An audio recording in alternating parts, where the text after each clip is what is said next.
السلام علیکم۔ ویڈیو کی طرف جانے سے پہلے میری آپ سے گزارش ہے کہ آپ اس چینل کو ضرور سبسکرائب کریں تاکہ ہر نئی آنے والی ویڈیو آپ تک پہنچ سکے۔ وہ بیچارہ 1727 تک غیر معروف اور نامعلوم تھا۔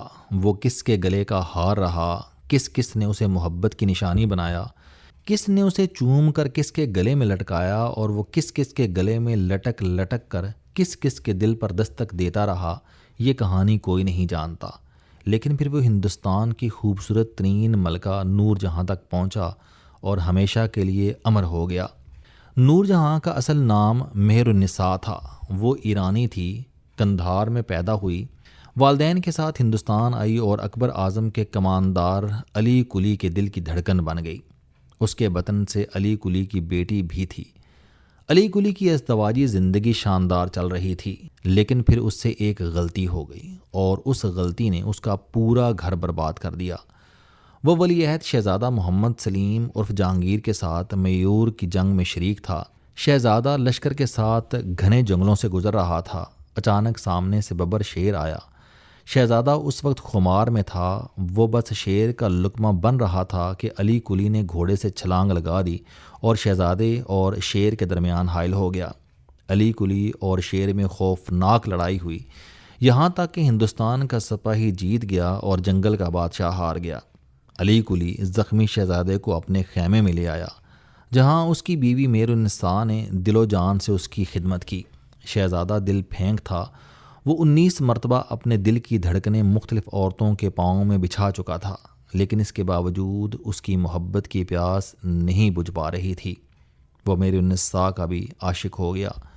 مہر النساء ذہین اور دور اندیش عورت تھی۔ اس نے چند دن کی رفاقت میں ہندوستان کے تخت کو اپنی منزل بنا لیا اور یوں دونوں کی محبت پروان چڑھنے لگی۔ اکبر اعظم نے ولی عہد کی جان بچانے کے انعام میں علی قلی خان کو شیر افغن کا خطاب دیا اور اسے بنگال کا گورنر بنا دیا۔ شیر افغن عملاً جہانگیر کا موسن تھا، لیکن محبت کہاں کسی کا احسان مانتی ہے۔ جہانگیر کی محبت نے بھی شیر افغن کو موسن ماننے سے انکار کر دیا۔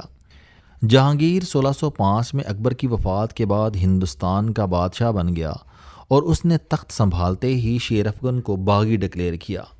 بنگال کے لیے نئے گورنر قطب الدین کو نامزد کیا اور نئے گورنر نے پرانے گورنر کو قتل کر دیا، اور یوں مہر النساء بیوہ ہو گئی، جس کے بعد بادشاہ نے اس سے شادی کر لی اور وہ اپنی بیٹی لاڈلی بیگم کے ساتھ محل میں شفٹ ہو گئی۔ بادشاہ نے اسے مہر النساء سے نور جہاں بنا دیا۔ وہ جہانگیر کی 20ویں بیگم تھی، لیکن ذہنی طور پر بے انتہا تگڑی تھی۔ چنانچہ اس نے چند ہی دنوں میں بادشاہ کو اپنے پلو کے ساتھ باندھ لیا۔ نور جہاں کی پہلے خاوند سے بے وفائی اپنی جگہ، اس کی خواہش زر اور تخت پر قبضے کی کوشش بھی اپنی جگہ، لیکن وہ اس کے باوجود مغل دور کی ذہین ترین ملکہ تھی۔ وہ نہ ہوتی تو شاید ہندوستان میں پان، حکا، شمیز عورتیں یہ آج بھی پہنتی ہیں، یہ کرتے کے اندر نرم کپڑے کی قمیض ہوتی ہے، چکن کڑھائی والا کپڑا، یہ عورتوں کے کپڑوں کی کڑھائی کا خاص سٹائل ہے، یہ بھی نور جہاں نے ایجاد کیا تھا۔ سلیم شاہی جوتا، مردوں کا کھسا جس کے سامنے دم ہوتی ہے اور چمبیلی کا عطر نہ ہوتا۔ نور جہاں حسن کا مجسمہ تھی، لیکن بدقسمتی سے اس کے منہ سے بو آتی تھی۔ اس نے اس کے لیے پان ایجاد کرایا تھا۔ وہ بعد ازاں شاہی خاندان کی عورتوں سے ہوتا ہوا پورے ہندوستان کی روایت بن گیا، جبکہ حکا ہندوستان میں انگریز لے کر آیا تھا۔ دنیا 1510 تک تمباکو جیسی علت سے ناواقف تھی۔ یہ کولمبس امریکہ سے لے کر آیا تھا اور دیکھتے ہی دیکھتے یورپ کی معاشرت کا حصہ بن گیا۔ جہانگیر کے دور میں 2 برطانوی تاجر، کیپٹن ولیم ہاکنز اور سر تھامس رو ہندوستان آئے، دربار میں پہنچے اور جہانگیر سے ملے۔ ملکہ اس وقت حسب معمول بادشاہ کے ساتھ بیٹھی تھی۔ ولیم ہاکنز نے بادشاہ کو سگار پیش کیا۔ بادشاہ نے اسے پھونکا اور اسے کھانسی کا دورہ پڑ گیا۔ مہمان پریشان ہو گئے، لیکن ملکہ نے انہیں شاہی مہمان خانے میں ٹھہرایا اور حکیم ابو الفتح جیلانی کو سگار کو نرم بنانے کا حکم دے دیا۔ حکیم نے حکا ایجاد کر دیا۔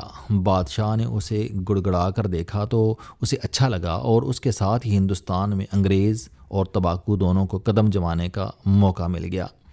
نور جہاں ہندوستان کی واحد ملکہ تھی جس کے نام کا سکہ جاری ہوا۔ جہانگیر کو اس سے عشق تھا، لیکن اس بیتاب عشق، افیون، مغل سے معجون کہتے تھے، کا نشہ اور کثرت گوشت خوری نے جہانگیر کی جان لے لی۔ وہ 1627 میں کشمیر کے راستے میں فوت ہو گیا۔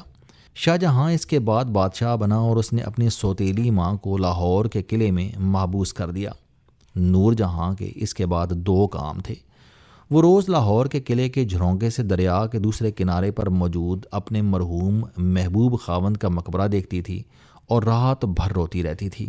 وہ جہانگیر کے بعد 18 سال زندہ رہی۔ 1645 میں اس کا اس عالم میں انتقال ہوا کہ محل کی کھڑکی کھلی تھی، چاند جھرونکے پر جھکا ہوا تھا اور دھندلاتی ہوئی بینائی میں جہانگیر کا مقبرہ لرز رہا تھا۔ شاہ جہاں نے اسے مرنے سے پہلے بتا دیا تھا کہ آپ جہانگیر کے ساتھ دفن نہیں ہوں گی۔ بادشاہ اپنی ماں کو والد کے ساتھ دفن کرنا چاہتا تھا۔ چنانچہ نور جہاں نے اپنی زندگی میں اپنے محبوب کے مقبرے سے ذرا سا ہٹ کر اپنا مقبرہ بنوا لیا تھا۔ نور جہاں کے مقبرے کے لیے ایسی جگہ کا انتخاب کیا گیا تھا جہاں سے جہانگیر کا مقبرہ آسانی سے دیکھا جا سکے۔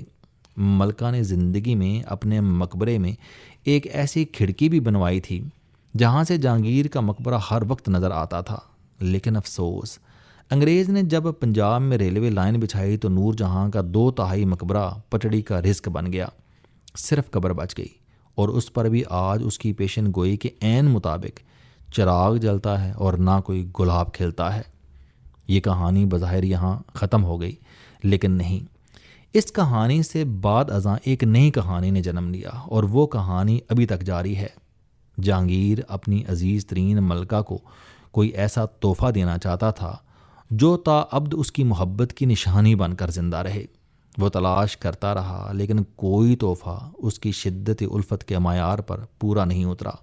یہاں تک کہ اصفہان کا ایک جوہری ایک ایسا نادر ہار لے کر دربار میں آ گیا جسے دیکھتے ہی بادشاہ کے منہ سے سبحان اللہ نکل گیا۔ وہ مرگج کے پتھر کے درمیان سرخ رنگ کا دل جیسا ہیرا تھا۔ اس کے ساتھ سونے کی چین تھی جس میں یاقوت جڑے ہوئے تھے، جبکہ ہار کے مرکز میں فارسی زبان میں محبت تا ابد، یعنی محبت ہمیشہ قائم رہتی ہے، لکھا تھا۔ بادشاہ نے وہ ہار دیکھا، پسند کیا، جوہری کو منہ مانگی قیمت دی اور اپنے ہاتھوں سے اسے نور جہاں کے گلے میں لٹکا دیا۔ وہ ہار جہانگیر کی محبت کی نشانی تھا۔ وہ مرنے تک نور جہاں کے گلے میں رہا تھا۔ جہانگیر وہ ہار شاہ جہاں کی ملکہ ممتاز محل کے سامنے نور جہاں کے گلے میں ڈالتا تھا۔ ممتاز کو بھی وہ ہار بہت پسند تھا۔ وہ ملکہ بنی تو اس نے شاہ جہاں سے اس کا ذکر کیا۔ بادشاہ نے اس سے وعدہ کر لیا کہ میں ہر قیمت پر وہ ہار خریدوں گا اور تمہیں پیش کروں گا۔ بادشاہ نے اس کے بعد متعدد مرتبہ سوتیلی ماں سے منہ مانگی قیمت کے عوض ہار مانگا، لیکن نور جہاں نے صاف انکار کر دیا۔ یوں ممتاز محل ہار کو ترستی ہوئی نور جہاں کی زندگی میں ہی 1631 میں فوت ہو گئی۔ وہ دنیا سے چلی گئی، لیکن بادشاہ کو اپنا وعدہ یاد رہا۔ 1645 میں جوں ہی نور جہاں کا انتقال ہوا، اس کی کنیز نے ہار اتارا اور بادشاہ کو بھجوا دیا۔ بادشاہ اس وقت اپنی مرحومہ بیگم کی یاد میں تاج محل بنوا رہا تھا۔ وہ ہار لے کر سیدھا ممتاز محل کی قبر پر گیا، ہار اس کے سرہانے رکھا اور دیر تک روتا رہا۔ یہ ہار 1666 میں شاہ جہاں کی موت تک تاج محل میں ممتاز محل کی قبر کے سرہانے لٹکا رہا۔ اسی مناسبت سے اس کا نام تاج محل ڈائمنڈ پڑ گیا۔ ہار کی حفاظت کے لیے فوج کا پورا دستہ قبر پر تعینات تھا۔ شاہ جہاں کے انتقال کے بعد ہار اس کی عزیز ترین صاحبزادی جہاں آرا بیگم کو مل گیا۔ وہ والد کی زندگی میں بے انتہا با اثر خاتون تھی۔ بادشاہ پوری دنیا میں صرف اس کی بات مانتا تھا۔ وہ اس قدر با اثر تھی کہ ممتاز محل کے انتقال کے بعد بادشاہ نے خود کو کمرے میں بند کر لیا تھا اور ہندوستان پورا سال بادشاہ کے بغیر چلتا رہا تھا۔ عمائدین سلطنت نے آخر میں جہاں آرا بیگم سے مدد مانگ لی۔ وہ والد کے کمرے میں گئی اور اسے منا کر باہر لے آئی۔